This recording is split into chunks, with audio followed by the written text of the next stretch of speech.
Binuo ang Hamas noong 1987 bilang isang resistance group na kumakalaban sa pananakop ng Israel. Organisado ang Hamas at meron pa silang military wing na handang gumawa ng karahasan laban sa mga Hudyo. Dahil dito, kinakatakutan ng maraming tao ang Hamas at diniklara ng maraming bansa na criminal group ang Hamas. Diniklara nga silang terorista, mga utol, di ba? Diniklara sila o consider silang terrorist ng United States at iba pang mga bansa. Pero palagay nyo ba, tama la ideklara sila na isang teroristang grupo? Pa-comment ang inyong opinion. So, feeling ko kasi, ito ay akin lamang, base lamang sa aking limitadong kaalaman dahil yung mga lumalabas naman sa Google ko lamang nababasa, sa mga balita lamang, pero parang may pinaglalaban sila na palagay ko pwedeng tama. So, sila yung mga biktima na nag-retaliate. Pwedeng gano'n hindi ko sinasabing yun talaga. Ngunit yung pamamaraan mga utol kasi ang dami ng inosenteng sibilyan ang nadadamay sa kanila ring ginagawa. Pero yung retaliation nila, kung pinaglalaban nila ang kanilang karapatan dyan sa kanilang lupain, tama sila sa palagay ko. Ngunit doon sa mga iba pang pamamaraan, mga karunungan, kaalaman, teorya, kasaysayan, hiwaga at mga bagong tuklas, alamin natin. Dahil mainit na pinag-uusapan ngayon ang umigting na gulo sa Israel at sa Palestine, mga utol, alamin natin.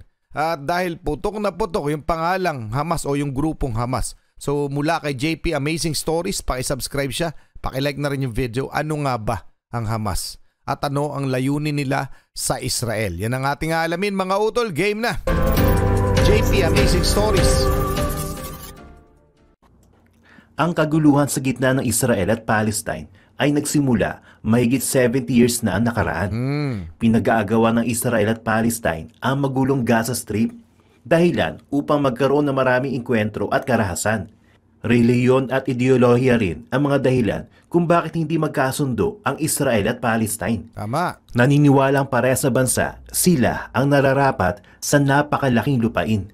Ang pag-aagawan sa teritoryo ng Israel at Palestine ay lumalapan ng gusto at nauwi sa tinatawag na Six-Day War. Sa gerang ito, nadamay pa ang Egypt, Syria, Jordan, Iraq, Saudi Arabia at Kuwait. Marami ang naniniwala na ang Six-Day War ang naging dahilan kung bakit masalimuot sa Middle East. Ayon sa mga eksperto, magkakaroon lamang na kapayapaan kapag magawa ang two-state solution. Sa policy na ito, magkakaroon ng dalawang legitimate states, isa para sa mga Israeli at isa para sa mga Palestino. Maraming bansa ang sumusuporta sa two-state solution dahil posibleng makatulong ito sa global trade at economy.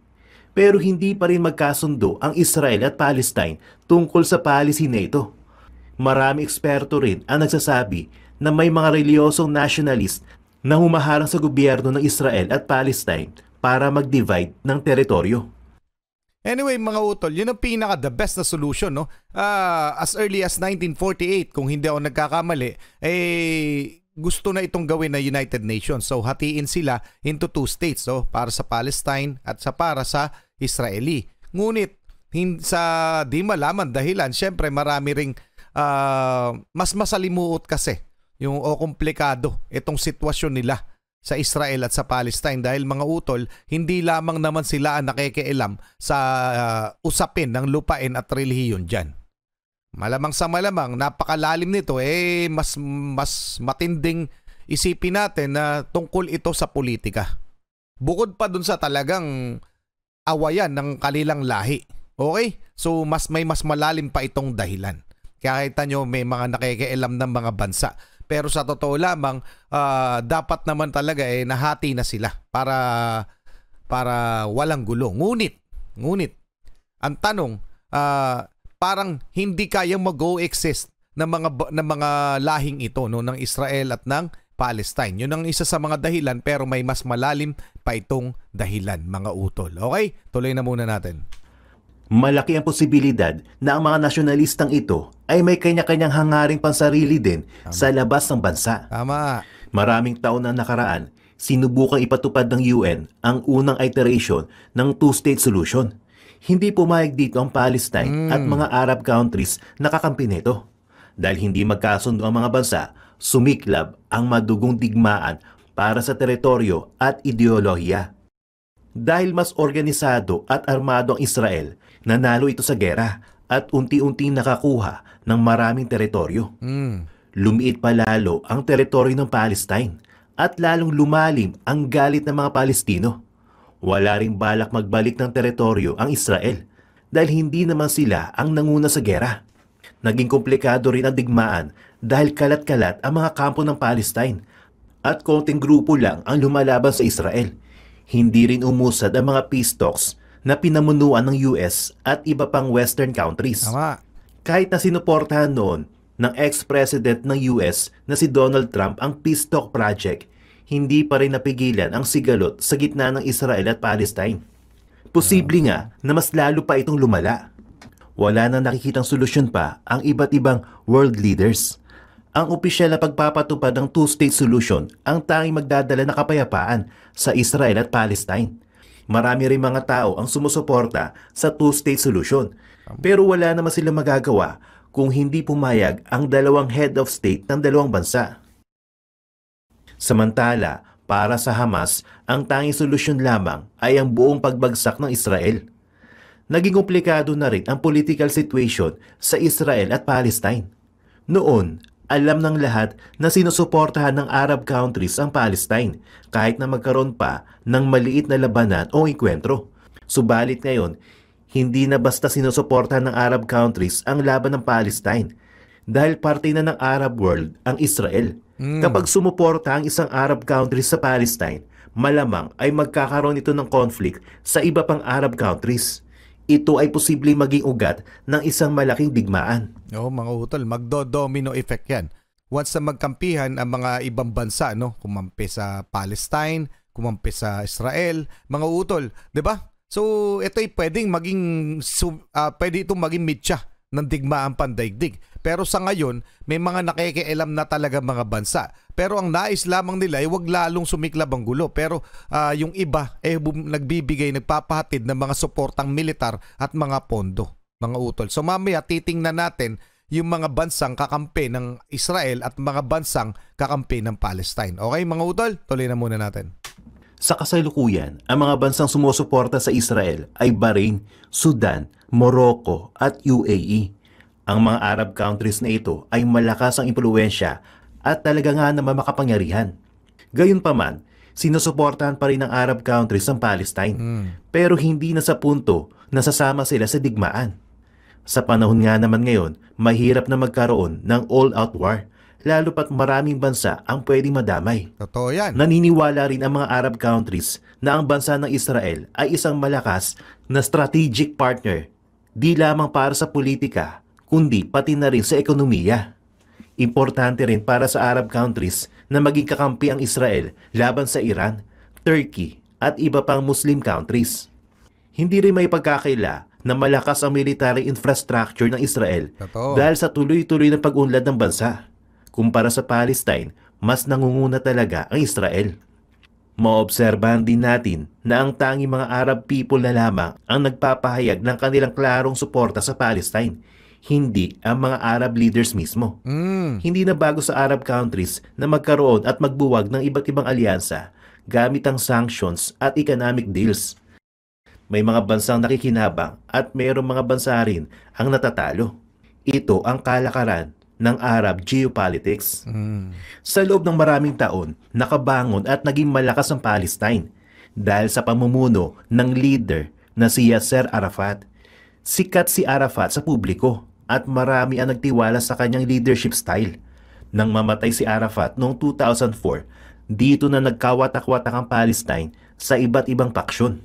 Isa sa mga kilalang paksyon ay ang Hamas, na kasalukuyang may hawak sa Gaza Strip. Hindi lang si Arafat ang namatay. Namatay rin ang totoong layunin ng Palestine na makakuha ng teritoryo at recognition sa mapayapang paraan. Dito na nagsimula ang bagong yugto na madugong Palestine. Binuo ang Hamas noong 1987 bilang isang resistance group na kumakalaban sa pananakop ng Israel. Organisado ang Hamas at meron pa silang military wing na handang gumawa ng karahasan laban sa mga Hudyo. Dahil dito, kinakatakutan ng maraming tao ang Hamas at diniklara ng maraming bansa na criminal group ang Hamas. Diniklara nga silang terorista, mga utol, di ba? Diniklara sila o consider silang terrorist ng United States at iba pang mga bansa. Pero palagay nyo ba, tama la ideklara sila na isang teroristang grupo? Pa-comment ang inyong opinion. So, feeling ko kasi, ito ay akin lamang, base lamang sa aking limitadong kaalaman dahil yung mga lumalabas naman sa Google ko lamang nababasa, sa mga balita lamang, pero parang may pinaglalaban sila na palagay ko pwedeng tama. So, sila yung mga biktima na nag-retaliate. Pwedeng gano'n, hindi ko sinasabing yun talaga. Ngunit yung pamamaraan, mga utol, kasi ang dami ng inosenteng sibilyan ang nadadamay sa kanila ring ginagawa. Pero yung retaliation nila, kung pinaglalaban nila ang kanilang karapatan dyan sa kanilang lupain, tama sila sa palagay ko. Ngunit doon sa mga iba pang pamamaraan na yung mga inosente na ang nadadamay, doon naman yung pumapasok yung mali. Okay? So dito sa labanan ng Israel at Palestine, parang hindi mo na malalaman kung sino nga ba ang nasa tama at sino nasa panig ng tama at sino nasa mali. So bakit hindi sila mag-coexist? 'Di ba mga utol? Hatiin ang teritoryo, di ba? So wala rin pinag-iba halos, no? Wala rin pinag-iba, although hindi naggigera itong South Korea at North Korea, di ba? Halos walang pinag-iba. Dito lamang ay masyadong madugo sa kanila. So dalawang lahi po itong naglalaban na sobrang tagal na. Sabi nga ng iba, mas kasing tagal na yung gera nila, yung war sa kanila ay kasing tagal na ng nakalagay o nakasulat sa Biblia. So anong masasabi nyo dyan, mga utol? Pa-comment na lang. Mamaya i-check natin yung mga bansang sumusuporta sa Palestine at mga bansang sumusuporta sa Israel. Okay, tuloy na muna natin. Ayan yung Hamas, In summary, nagpalawak ng teritoryo ang Israel, pero ang mga Palestine ay umangal. Nagpropose ang mga kaalyadong bansa ng two-state solution, pero ayaw pa rin pumayag ng dalawang bansa. Nagkaroon ng iba't ibang paksyon ang mga Palestine na ang unang layunin ay magkaroon ng mapayapang usapan. Pero nung mamatay ang kanilang leader na si Arafat noong 2004, nagbago na ang kanilang layunin, lalo na ang Hamas. Ang layunin nila ngayon ay burahin ang Israel sa bayolenteng paraan. At yan na nga ang ginagawa nila ngayon. Opo. May trivia nga pala ako. Alam nyo ba, noong 1972 Olympics ay nagkaroon ng massacre sa Germany na ang tinarget lamang ay ang mga Israeli athletes. Ginawa ito ng isang grupo ng Palestinian PLO. Panoorin natin ang video na ginawa ko. Noong September 5, 1972, sa Munich, Germany, inatake ng 8 Palestinian ang Olympic Village at isinagawa ang Munich Massacre. Dahil dito ay mas lalong uminit ang dugo ng mga Israeli sa kanilang mga mortal na kalaban at napagpasyahan na bumuo ng grupong maghihiganti sa ginawa nila sa kanilang mga kababayan. Binasbasan ni Prime Minister Golda Meir ang pagbuo ng Committee X, isang maliit pero determinadong grupo kung saan kasama siya at ang Defense Minister ng bansa nila na si Moshe Dayan at ang Director ng Mossad na si Zvi Zamir. Napagdesisyon na ng grupo nila na tapusin ang anumang posibilidad na mangyari ito ulit sa kanilang mga kababayan sa pamamagitan ng pag-assassinate sa lahat na may kinalaman sa Munich Massacre. Ano ang ginawa nila matapos ang desisyong ito? At matagumpay ba nila na ipaghiganti ang mga nasawing mga atleta? Sa videong ito ay tutunghayan natin ang kwento ng Operation Wrath of God. Ang 1972 Summer Olympics na ginanap sa Munich, Germany, dinaluhan ito ng 121 na bansa at may 7,134 atletang mga lalaki at meron naman 1,059 na mga babae atleta naman. Napakamakasaysayan nito sa mga mamamayan at gobyerno ng Germany dahil ito ang pangalawang beses na sila ang naging host ng Olympics. Ang una ay noong nabubuhay pa ang diktador na si Adolf Hitler na siya pa ang namumuno sa Germany noon.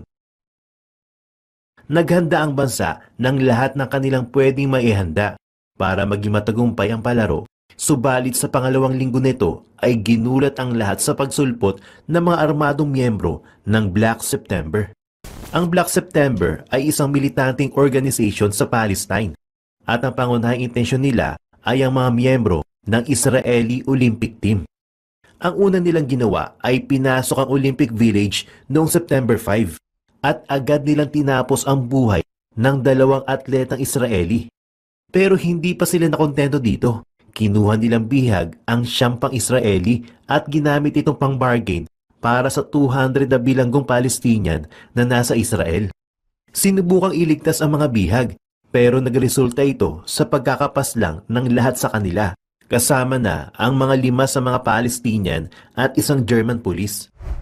Isa ito sa napakasakit na pangyayari na naganap sa kasaysayan dahil imbis na magpakita ng pagkakaisa at pakikipagkaibigan, nauwi pa sa kamatayan at ang masaklap, nagsimula dito ang assassination campaign na maingat na plinano ng mga matatalas ang isip ng mga opisyal mula sa Israel. Hindi man ito ang umpisa ng World War III, subalit ito ang naging simula ng assassination plots na tumagal hanggang sa mga panahong ito. Kilala ang mga Israeli sa kanilang pagiging malapit sa kanilang mga kalahi. Ang ginawang pag-atake ng mga Palestinians ay hindi nila pwede palagpasin. At ito mismo ang ipinakita ni Prime Minister Golda Meir. Teka lang mga utol, hindi kaya ito'y resulta o dulot lamang ng politika, no? Yung ganyang mga assassination, no? Yung pagpatay sa ano. So pwede na yung check sa Google mga utol. Totoo nangyari yan, no? Nung sa Olympics sa Germany. So talagang nabalita yan sa buong mundo. Anyway, pwedeng ito'y may conspiracy dito sa bagay na ito, no? Na para lalo lamang umigting yung awayan ng dalawang lahi na ito. Grabe lang, no? Sobrang grabe kasi sobrang haba na nung away ng mga lahi nila. Hanggang kailan matatapos na ngayon mga utol ay posible pang maging mitya ng digmaang pandaigdig kapag nagkampi-kampihan na ang mga bansa dahil dito sa laban ng Israel at ng Palestine. So anong masasabi nyo dyan? Pa-comment na lang. Tuloy na muna natin. Sa pagbuo ng Committee X, minadali ang paggawa ng plano kung paano tatapusin ng lahat na may kinalaman sa insidente nangyari sa Munich. Hindi lamang ang nagsagawa sa pagpaslang at ang ng hostage sa mga atleta ang target nila, kundi pati na ang mga sumuporta sa plano ng pagsalakay. Habang inaalam nila ang mga taong may kaugnayan sa nangyaring pag-atake, ay gumawa ng isa na namang hakbang ang Black Group para mapalaya ang 3 nilang kasamahan na nakapiit pa sa West Germany. Hinijack nila ang Lufthansa Flight 615 na papunta sana sa Frankfurt, Germany. Sinunod ng Germany ang kagustuhan ng mga hijackers at dinala sa Zagreb Airport ang 3 miyembro ng Black Group at dinala sa Libya at binigyan ng asylum ng leader nilang si Muammar Gaddafi. Mas lalo nabuhay ang galit ng Israeli dahil sa ginawa ng mga taga-Germany. At si Prime Minister Meir ay agad na nagdeklara na umpisa ng kanilang plano. May nakuha silang impormasyon tungkol sa naganap sa Munich. Hindi magagawa ng Black Group ang lahat kung hindi sila tinulungan ng isang grupo ng Palestinian, isang militanteng grupo na nabuo noong 1964. Nakuha nila ang listahan ng mga nagplano, galing na rin sa kontak ng Mossad na miyembro ng PLO at sa tulong na rin ng iba pang mga European intelligence agencies. Minadaling hanapin ang mga taong nasa listahan na nabuo galing sa iba't ibang ahensya at sa binigay ng kontak nila sa PLO. Pagkatapos ay isa-isang hinanap ang lokasyon ng mga taong ito. Isang bagay ang gustong ipaalam ng mga Israeli sa mga Palestino. Hindi ito simpleng paghihiganti, kundi pinapatunayan lamang nila na hindi sila makakalimot at lalong hindi sila makakapagpatawad sa ginawa nila. October 16, 1972, mahigit 1 buwan matapos ang Munich Massacre.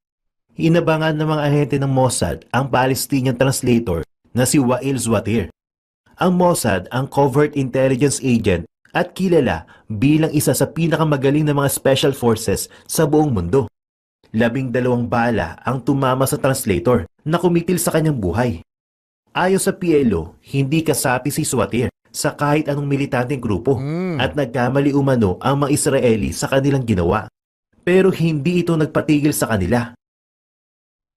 Makalipas ang 2 buwan, ipinadala sa France ang mga Mossad na kukumpleto sa kanilang assignment ang tapusin si Mahmoud Hamshari, ang representative ng PLO sa France.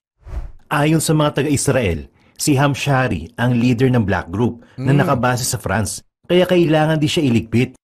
December 8, 1972, isang Mossad agent ang nagpanggap na journalist siya para makapasok ang kasama nito sa apartment na tinutuloy ni Hamshari at nilagyan ng bomba ang kanyang telepono. Nang makabalik ito, tinawagan pa ng Mossad ang kwarto ng target para masiguro na nasa loob nga ito bago pinasabog ang bomba. Grabe, Hindi namatay si Hamshari kaagad at nakuha niya pang makapagbigay ng salaysay sa kapulisan, pero makalipas ang ilang araw ay natuluyan din siya habang nasa ospital. Ito ang naging simula ng sunod-sunod na pagliligpit ng mga Mossad agents sa mga pinaniniwalaan nilang miyembro ng PLO na nasa France. Pero sa bawat pagkakataon na hiningan sila ng kanilang komento ay hindi nagbibigay ng kahit na ano ang Israeli government. Hindi pa man lumalamig ang kontrobersya ng mga naganap sa France ay kumikilos na ang mga tauhan ng Israel. Pero sa pagkakataong ito ay lumipat naman sila sa Cyprus. Dito nila nahanap si Hossein al-Bashir, ang representative ng Fatah, isang tumiwalag na grupo ng PLO. Noong January 24, 1973, habang nasa kwarto siya nang tinutuluyan niyang hotel sa Nicosia, Cyprus, ay pinasabog ang bomba na nakatanim sa ilalim ng kanyang kama gamit ang remote detonator. Simple lang nung no? Kaya na-amaze ako ayaw ko talaga ihinto mga utol, no? Simple lang yung gusto ko iparating ng Israeli government, no? Na hindi kami titigil, gaganti at gaganti kami. So itong nangyayari sa Israel at Palestine ay gantihan na lang talaga, no? Gantihan ng lahi. Okay? So anong masasabi nyo dyan mga utol? Pero bago tayo magpatuloy, gusto ko lang ipakita sa inyo to, no? Ito'y mula sa The Mint, no? Kung ano-anong mga bansa ang kakampi ng Israel, no? So here's the list of nations backing Palestinian group Hamas, and so sa pwesto ng Israel ang mga countries, so sobrang dami, no? The Times of Israel cited in Foreign Ministry which said that 84 countries expressed support for Israel. So countries like France, Germany, Italy, United Kingdom, and the United States. So yan yung mga kaalyado ng Israel. So alam naman natin na pati ang Pilipinas ay kaalyado ng Israel, mga utol. Para sa kaalaman lamang ng lahat, no? So Iran ay isa sa mga sumusuporta sa Palestine. Okay? So ilang Arab countries pero hindi po lahat. Dahil yung Israel nga po ay consider na Arab countries din. Okay? So meron silang parang usapin diyan na baka pag may kumamping isang bansa sa Israel o Palestine, magkaroon lalo ng labo-labo. Ito nga ay magre-resulta na mas malawak ang gera. So yun yung iniiwasan din ng mga Arab countries o mga Muslim countries. Okay? So tuloy na muna natin to. Ayon sa source ng mga Israeli, si al-Bashir ang leader ng mga black group sa Cyprus. 2 buwan na makalipas, noong April 6, 1973, ang law professor na si Basil al-Kubaisi naman ang itinumba ng mga Mossad sa Paris nang papauwi ito galing kumain sa labas. Ang intel kay al-Kubaisi ay ito umano ang pinagsususpetsya nagbibigay ng armed logistics sa black group at kasali din sa pagpaplano ng mga Palestinian. At kagaya na nangyari sa una nilang biktima, tinadtad din nila ito ng 12 bala na nakasentro sa dibdib at ulo ng kanilang biktima. Dahil sa mga sunod-sunod na tagumpay sa pagpaslang sa kanilang target, ipinagpatuloy pa ng Israel ang pagtugis sa mga tao na nasa listahan nila. Pero 3 sa kanilang mga targets ang nagbigay sa kanila ng sakit ng ulo dahil nakatira ito sa lugar na bantay sarado. Ito ay sina Muhammad Youssef al-Najjar, ang operations leader ng Black Group, si Kamal Adwan, ang Chief Operations ng PLO, at si Kamal Nasir, ang Executive Committee member at spokesperson ng PLO. Ilang assassination attempts na ang ginawa nila pero hindi talaga nila nakakamit ang gusto nila. Hindi na natin tatapusin mga utol. Ito po ay pwede nyo i-check, no? Panoorin nyo na lamang kay JP Amazing Stories. Pero ito ay hindi mahirap natin. Hindi ko pwedeng ang tawag doon? Hindi ko pwedeng i-deny. Hindi ko pwedeng i-kumpirma kasi ito'y malalim na masyado. Yung pagsasaliksik ni JP Amazing Stories malalim na. Ang gusto ko lang i-share sa inyo kung ano nga ba yung grupong Hamas, no? Ito yan mga utol, no? Hamas is officially the Islamic Resistance Movement is a Sunni Islamist political and militant organization currently governing the Gaza Strip of the Palestinian territories. Okay? While it's headquartered in Gaza City, it also has a presence in West Bank in which Fatah exercise control. Anyway, mga utol, so Palestinian talaga to, mga utol. So, inihina lang na dati maganda ang layunin, no? Ngayon ay iba na ang dating ng Hamas sa bundo. Pwedeng ito'y dahil sa sinasabi ng ibang bansa tungkol sa kanila o pwedeng totoo talaga. Ngunit yung layunin nila noon ay pagtanggol lamang kanilang mga teritoryo, parang nakikisimpatya ako doon. Pero nga dahil may mga ginagawa na sila na nagre-resulta ng karumal-dumal para sa mga inosenteng civilian, medyo doon na ako hindi sang-ayon sa kanilang pamamaraan. Okay mga utol, so ubusin ang Israel. Sa Israel, ubusin ang mga Palestinian. So parang ang pangit na masyado, no? Buburahin yung lahi. Anyway, what are the Hamas fighting for? Today, both the European Union and the United States classify Hamas as a terrorist organization, while the others see it as a resistance movement. So anong masasabi niyo dyan? Over the years, Hamas reliance on armed resistance has ebbed and flowed, but it has remained committed to its fight for Palestinian self-determination. So may pinaglalaban pa rin sila. Pero anong masasabi nyo, mga utol? Terorista nga ba ang grupong Hamas o talagang tama lamang ang kanilang pinaglalaban? Pa-comment na lang. Maraming salamat sa iyo, JPI Amazing Stories. Napakalalim na nitong ng iyong pagsasaliksik, no? So mga utol, pa-comment na lang ang inyong opinion. Hanggang doon lang muna. Maraming salamat, JP Amazing Stories. Maraming salamat sa inyo. Muli ako sa Target Achilles in behalf of the Real South Pride Production. Ako nagpapasalamat sa walang hanggan yung suporta. Kayo mag-iingat, keep safe, God bless at saludo po ako sa inyo lahat. Maraming salamat po.